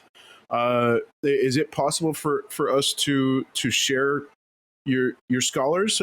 Are these names that we know and see throughout the community? Yeah, these are all public information. Again, I have written about them. Let me see if I can find it. Currently, I have two individual playing three of my account, and let me see where do I? Because you have the Azapun account, right? Do you still have Shapun Yes, playing the yeah. account? Shapun plays that, and the other person is J J M J M M. He JMM. play, yeah. He plays. I call him the magician from Manila. Wait, So is that your gold? Is that in gold? he plays a gold account and Oh yeah, I also know. a champion account. TH13 dash FU. So yeah, because Yeah. I so that J the JM3 that's in gold, right? Yes. Yeah, so That's in gold. I did not know that was one of your scholars actually, but that is an account. Yes. I because I try to hit the leaderboard in gold every season. Sometimes I used to be able to do it more frequently than I have been able lately. I don't know if I just Yeah. have not have enough time playing, or if I'm just really getting affected by the new rule sets and I don't have enough cards. But yeah, no, that's a Yeah. name you always see on the leaderboards in gold, and that's a name that I lose to a few times a season at least. So Yeah. J is excellent. J is, yeah, and yeah. um, these are like 99.999 percentile players. Yeah. They're way above the average. So, and again, the thing about it is, I talk about it financially because, I have run bots. Sometimes I have my account on bots. Archmage, I am fairly open about it. I have talked to the dev team of Archmage. They are my close friends. I have those people in my guild, um, which is Kingdom of Glory, or there are a series of three guilds: Guardians of Glory, Kingdom of Glory. I don't know. I forget the names all the times. We have Louis manages all of that for us, but bottom line is I have Archmage token. I have I never purchase them. People give them for free to me. There is a benefit of being me. I get a lot of stuff for free. That's goodwill. That I like to call it goodwill. So since I am extremely anti-bot, I'm very vocal about that. All bot owners comes to me for a cold eye review of their ecosystem and things like that. So, I have run Archmage bot on my account. I have run them when I'm traveling. I have run them when I'm on vacation. But again, it's a matter of running it, and I play when I play, right? So that's basically the thing.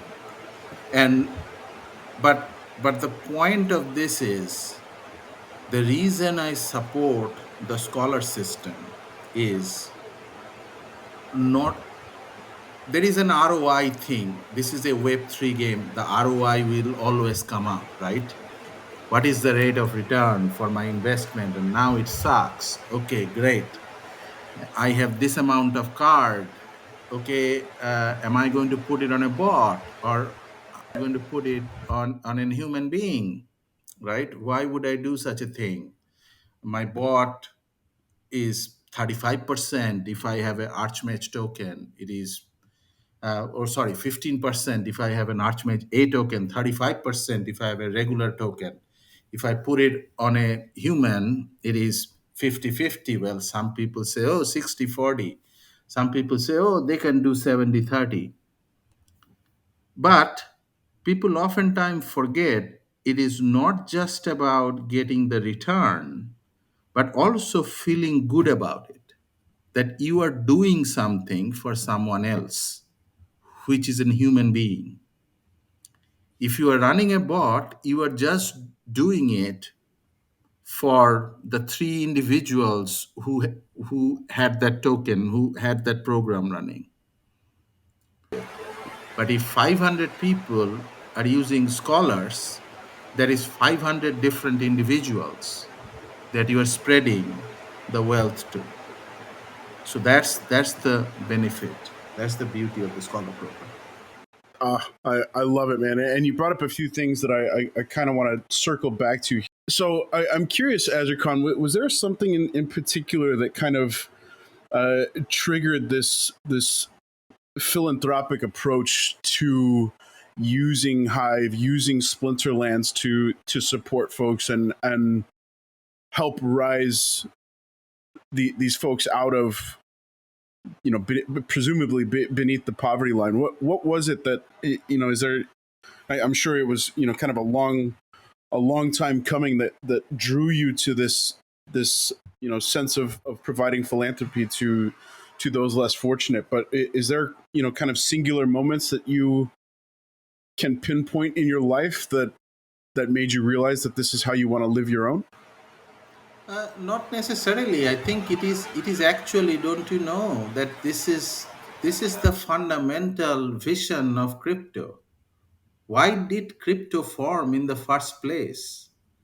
The original Bitcoin paper was written right after the financial crash, and I have traded through the financial crash. Right? That's when the original paper was written. It's a revolution against the Fed.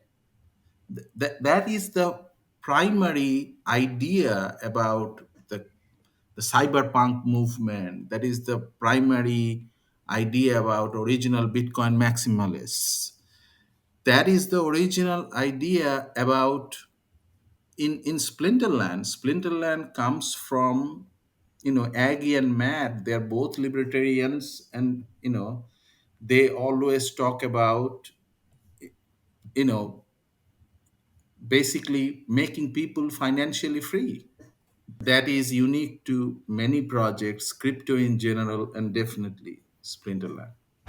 Yeah, great answer. And I think the you know, peace, prosperity, and freedom has come up on many of our episodes throughout the history of the People's Guild, and you know, similar to Kaonashi on your own profile picture, we particularly chose you know, kind of the white dove as representative of those fundamental values for our own logo.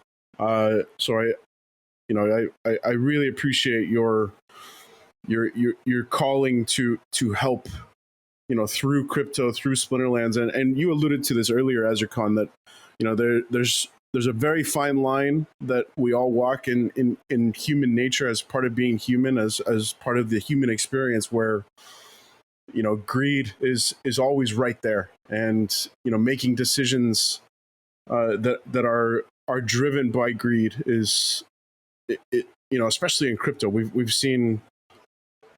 We don't need to get into all of that, but the temptation is always there. So, you know, I think I speak for both Hep and myself and a lot of our listeners that you know, we really appreciate your sense of purpose through crypto, and using Splinterlands in particular as a platform to achieve your philanthropic desires, man. I really appreciate that.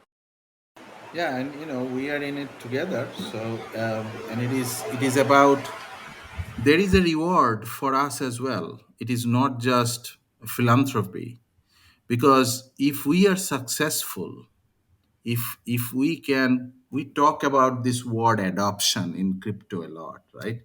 It's really a cliche these days, right? I am kind of jaded by that word, overuse of that word adoption, right? There is going to be adoption of crypto in the in the greater universe. Yeah, all nice and good, but even if we approach 1% of that word adoption, I think we are going to be handsomely rewarded. We are all going to be handsomely rewarded, because if they succeed, if people from Philippines, if people from Bangladesh, if people from India, if they succeed, we will succeed. It's as simple as that. So we will be rewarded if this social experiment is successful. So I'm not worried about short term gain. If this is really as promised, then money is not something we ever have to worry about. And if it doesn't work out, if we are busted, we are busted.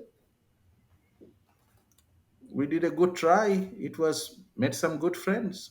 Yeah, that's great. It's such a the positive side of things that doesn't really get portrayed in the big media outlets when they talk about crypto. It's always the people who are causing problems and the greed and the negativity and just this aspect just really isn't heard from. This point of view isn't really heard from that much at all. I feel like outside of communities like this, which is why it's great that we're here and we can have these conversations.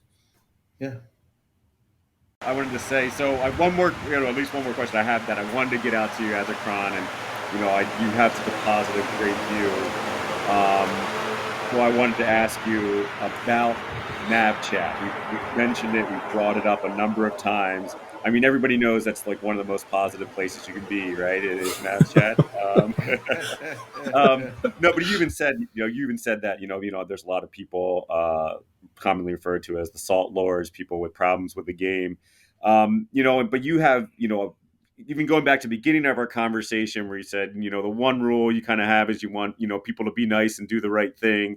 And a lot of people have the idea that, Mav chat is the exact opposite of that. Not everybody, obviously, but there's a lot of that negativity there. But you're very active in Mav chat. So I wanted to know how, do you feel that is, a good for the Mav chat is good for the community as a whole? And, sort of why you are so, can you explain to us why you are so active there? uh, whether it is good for the community or the bad for the community has to decide. I think it's just a Discord channel. That's all it Yeah. is, right? It is a Discord channel. And what we discuss there, mostly people's opinion. Now, have we swayed the game, swayed the direction of the game this way or that from MathChat? I would say yes, we have. We have in the past, and we will in the future. That is a simple way of helping, or helping the game to find its direction.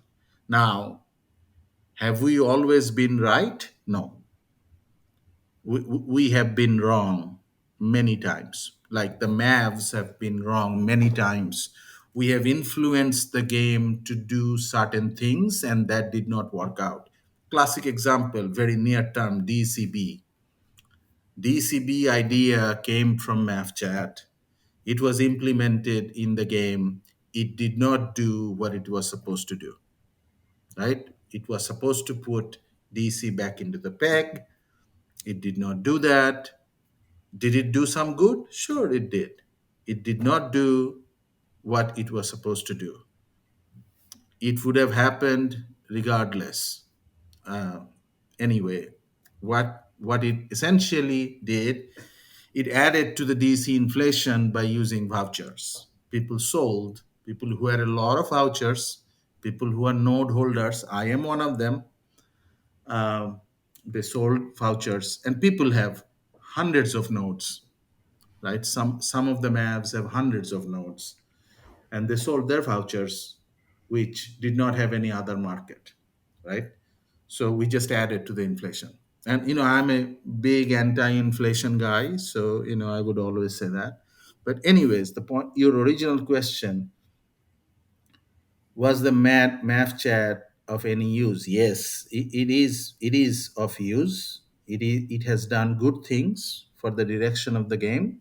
It has done bad things for the direction of the game. So, can we be less salty in math chat? Sure, we can be. We can be. Can we get rid of some people? Will that help the math chat? Yes, it would. Is it possible to get rid of those people? No, it is not easy to get rid of those people.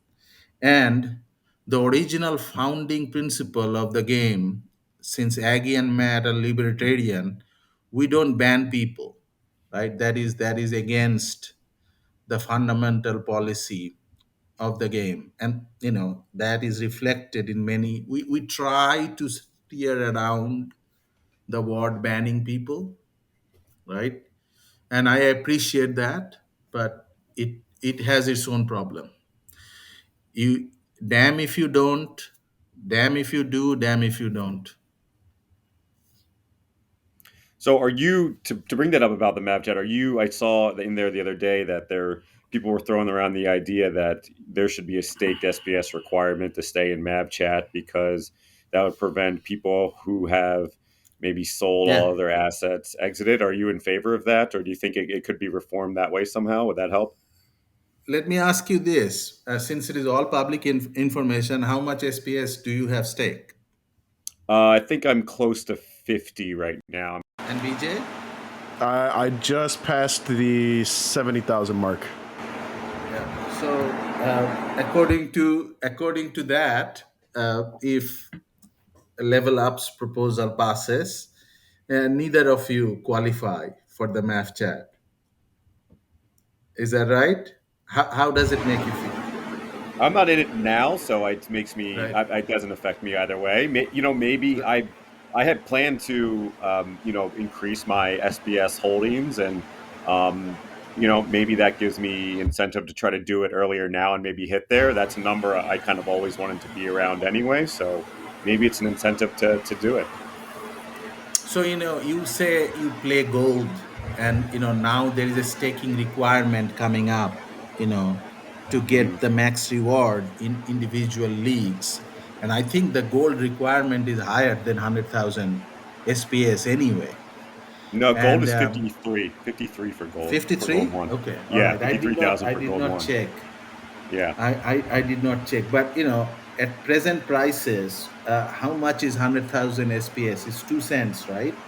So Hmm. 100,000 times 2 cents. That's um, where is my Two calculator? 20. two Actually, thousand. 100,000. $2,000?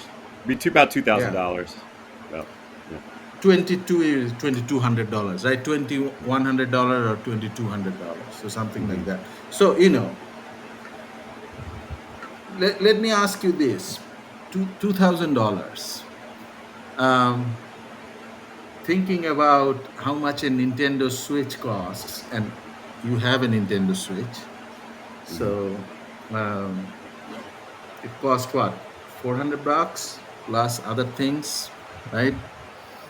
And before that, it was 3DS. Before that, it was Wii. I am sure you have several devices and things like that.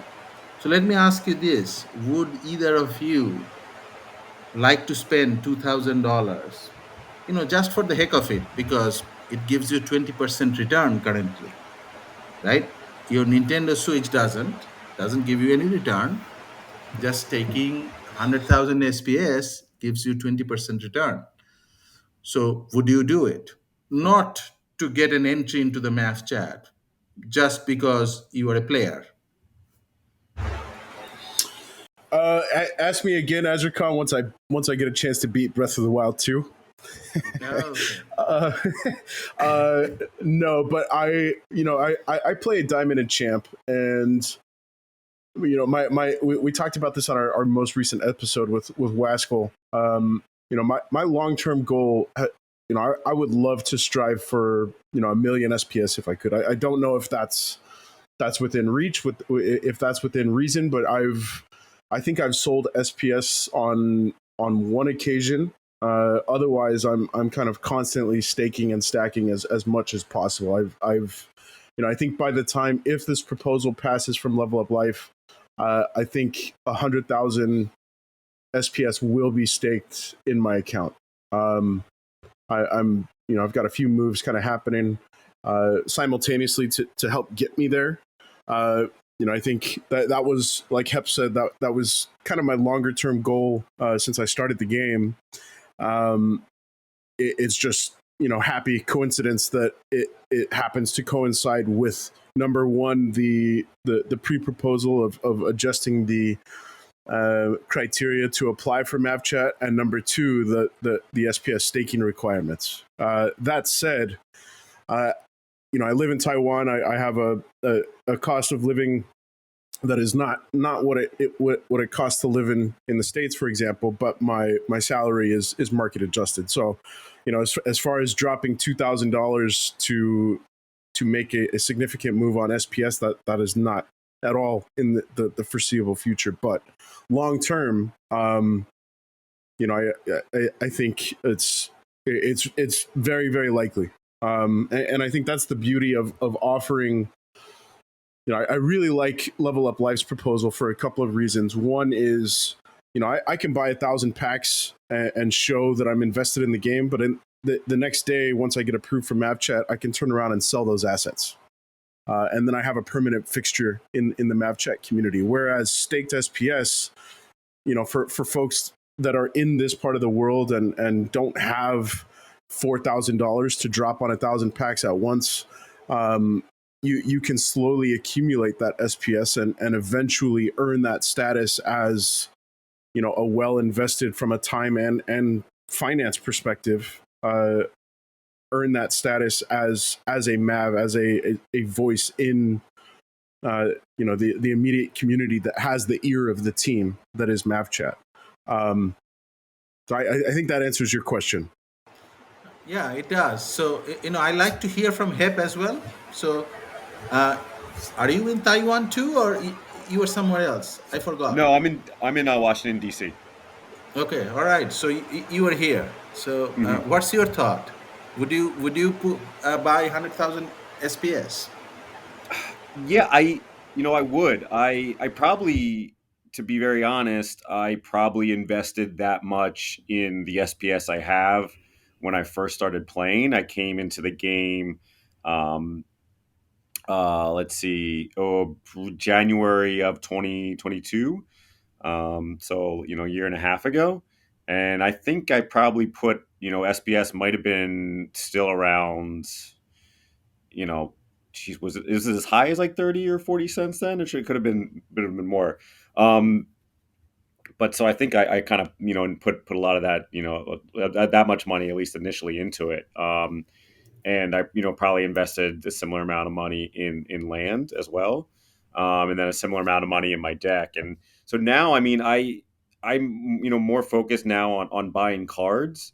Um, but yeah, I especially with the way the price of SBS is now, I think it's attractive. And if I constantly want to buy more SBS, but the price of cards continuing to drop has made me buying cards that I didn't think I'd be able to really afford to acquire. Has been a more attractive option to me as someone who does like to play the game. I just really want to go after some of those older wild cards because I play in both wild and modern as well. So yeah, I mean, I would love to. I want to. I hope I'll get there. But yeah, we'll see. We'll see how quickly I'm buying cards and how much the card market continues to go down. I'm going to try to be like you, Azercon, and backstop that card market as much as I can these days. Yeah, so as both of you saw, both of you explained to me. By the way, I found that original timeline I posted in the Discord chat because Okay. it's an image, so you can see the original timeline for land. Um, so you'll see a lot of 2021 numbers there, and not just lands. There will be skins and other stuff. You know, I think at the current market situation, people who are actually playing the game have game assets. You know, requiring 100,000 SPS to stake at a 20% return, that's pretty reasonable ask. I mean, from my point of view. Actually, whoever's playing champion decks, BJ, I think you mentioned diamond and champion decks, that is, I think, 400,000 SPS to get the max reward, if I remember the table correctly, for a champion deck, 400,000 That's right. Yep. SPS. That's So, at champ one. Yep. yeah, that's the champ one. So the thought process is relatively simple, right? People have sold SPS at $1, 70 cents, 50 cents, 30 cents as rewards in the game for years. And now, finally, the team is asking us to buy SPS at 2 cents, 22 cents, or 2.2 cents, sorry, Mm-hmm. 2 cents. And if we complain, that is not the right answer. Now, the new people who are coming in, sure, they can complain, right? I mean, the new people coming in must complain, should complain, right? Because, you are starting on a new game and you have to what? Put $2,000 in just to play the game? That's not fair, but it's optional. So don't do it. So that's what I would say to new people. But people who have been around 2, 3, 4 years, they have no excuse. That's a great perspective, and not one that I've heard. I've actually heard the flip argument where new players, assuming that this staked SPS system comes into play in August. I think we've heard a few different folks from the team kind of allude to an August rollout for this code to take place in our ecosystem. For those new players that are coming in beyond that, they're not going to know any different. So I would be really surprised if we do hear those voices and just saw your comment. Yes. I think a great way to circumvent that, you don't need to drop $2,000 on SPS to play the game. Instead, I'm sure there will be very reasonable rental SPS options. Very cheap. Yeah, that's the assumption, right? So have you considered, you've got a substantial SPS stake, or have you considered what you will do beyond the bear requirement for 100%? So assuming champ 1 is where Azircon, the account, plays, that gives you about 3.6 million SPS to play with. That is in excess of the bare minimum. Are you going to put that straight onto Azapu JM TH13 and get them to the 100% requirement? Are you going to put the difference on the rental market? What's your strategy going to be, if you've considered one at all, for once the SPS staking requirements come into play? I haven't really thought about it, and I don't think it is much of a big deal. The 2 champion accounts here, they will definitely get. They already have 150,000 staked SPS there anyway, so they will get the reminder to get the max. and the gold account will get, I think it is already above 65,000, because yeah, I'm pretty sure it's above 65,000, so it doesn't matter. And the reminder, I do not know the rental system requirement. I mean, I like to keep the SPS in one account, because remember, the other thing we did not talk about, this is delegated proof of stake blockchain. So your stake is your voice. That's the whole point of any of this. That's the politics of this. So I like to keep, I will keep all the stake that I have on my main account. And, you know, if there is ability to rent it away without, and I think that's the way it is going to work. You can rent away your SPS, but your voting ability will remain as far as your original stake. It is not going to be deducted from your delegated stake. So if that's the case, yes, I will rent away. I will rent away. But if it is not the case, then I will not. So that's the basics of it. But because I need to be able to vote. Do you reckon that that's even a consideration? My assumption is that, or has always been until you suggested this a moment ago, that if I've got 100,000 SPS staked and I rent out 50,000, does my vote shrink by 50%? Is that a real consideration? That's okay. No, it's not, because that's the way the witness voting works in Hive. Yes, so it's not. So that's Okay. built into the blockchain. I don't think that's even a consideration. I just mentioned it because I do not really know until it is implemented. I don't like to assume anything. Sure. When you assume, bad things happen. Yeah, that is the old saying, something along those lines. Well, Azircon, we're coming up on 2.5 hours here, and I know it's getting late over on that side of the world, so I want to be cognizant of everybody's time here. Is there, kind of some parting words of wisdom, Azircon, that you'd be happy to share with the folks? I mean, this whole episode has been chock full of great insights from you, so thank you. I'll thank you as we kind of wind down completely. But before we do so, is there any kind of last things that you've had at the forefront of your mind that you'd be keen to share? Yeah, not really. Actually, I am surprised you guys did not ask me any difficult questions, any hard questions. So, I don't know why, because I am extremely open. My door is always open. I love Discord. I am always available at Discord. I don't want to give you guys any bad impression, or I do not want to misrepresent myself. I have been called a bully. I've been called a bully every day.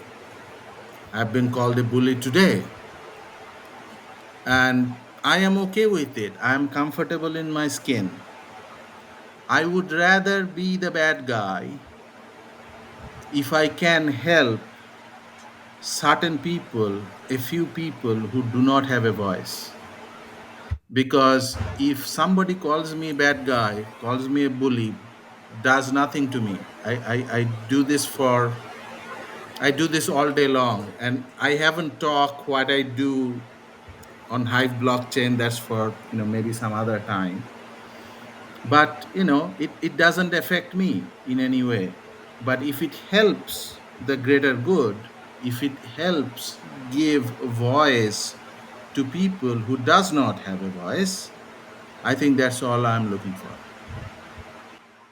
Wonderful. I do want to circle back to that in a second, but you just you've got me thinking, Azircon. What is the difficult question that you were hoping that we would ask? No. I mean, there could be many difficult questions, right? Basically, if you go to any random day on math chat, today, this morning, morning or afternoon, I don't really remember. I write a note saying, Bulldog, your public personality has changed, and you are not such a nice guy anymore. So when you publish the next proposal, maybe think about that. And then somebody responded to that, my goodness, Azircon is saying about public personality. So meaning, I don't have a very good public personality, which is true, which is a true statement, but I don't care.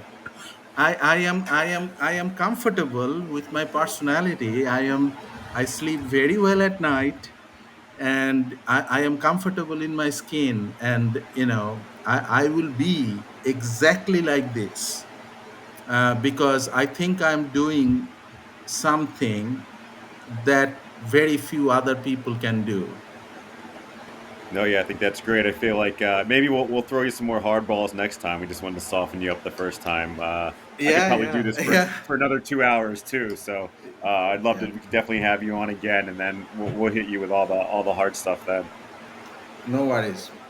No problem at all. Wonderful, Azircon. This has been such an insightful conversation, and we've talked multiple times about such a busy schedule that you've got over there, and family and kids and Pokemon and all the rest that you're trying to squeeze in. We certainly appreciate you making the time to hop on with us, man. And you've really opened my eyes to the noble purpose that you're fulfilling with your kind of self-appointed position on Splinterlands and on Hive, and on behalf of the whole community, we appreciate what you do, Azircon, and kind of looking forward to watching how this story continues to unfold for you, for the scholars, for the other folks in positions like those scholars, and the community as a whole, man. In the name of peace, prosperity, and freedom, I think we're continuing to watch history kind of unfold with such a cool platform like Splinterlands, like Hive, and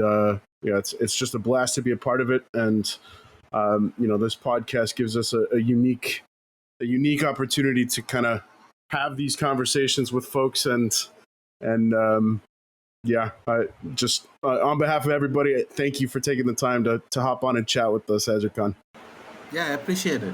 Pleasure's all mine. All right, for everybody out there, thank you for listening. Thanks for tuning in. You have been listening to The People's Guild.